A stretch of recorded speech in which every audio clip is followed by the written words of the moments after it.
Sabay-sabay ang ating menu for today. Ito ang manok na minarinate ko ito sa toyo, oyster sauce, paminta, asukal, saka may konting ketchup. Tapos ito naman ang ampalaya. Dalawa ang ating menu for today's video kasi yung isang anak ko hindi siya pwede kumain ng manok, kaya yun naman sa kanya ang palayan, pero pwede na naman siya siguro kumain yan. Ayan ang nanay, kaliwa kanan. O, diba? Ang palaya, tsaka, ano pa to? Ito, dapat ito, may sauce pa to. Yung ano kasi to, timpla kasi nito, Mang Inasal. Pero hindi na ako gumawa ng kanyang oil. Kasi dapat yan, yung oil niya may acidity. Tapos yung may timpla siya. Pero, hindi na ako gumawa, tinamad na ako. Tsaka hindi ko na ginawa kung pinakita kung paano ko binabat ito. Tsaka paano yung timpla niya. Tansya, mekos lang yan. Ganon.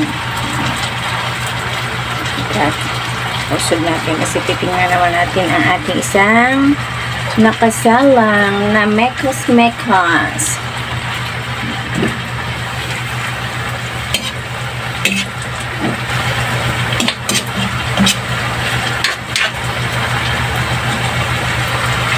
Hindi ako magsaing. Mamaya na ako magsaing kasi si trabahadora hindi nagkanin. Lalagyan ko muna siya ng egg niya. Egg.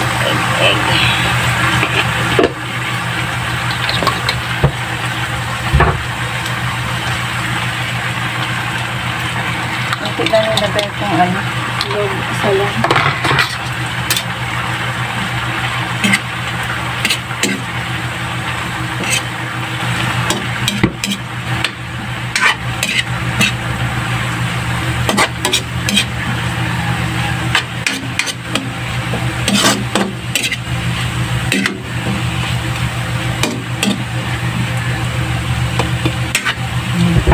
Okay. Patayin ko na kasi madali lang maluto yung ampalaya. Tapos, dito naman tayo sa isang mekos.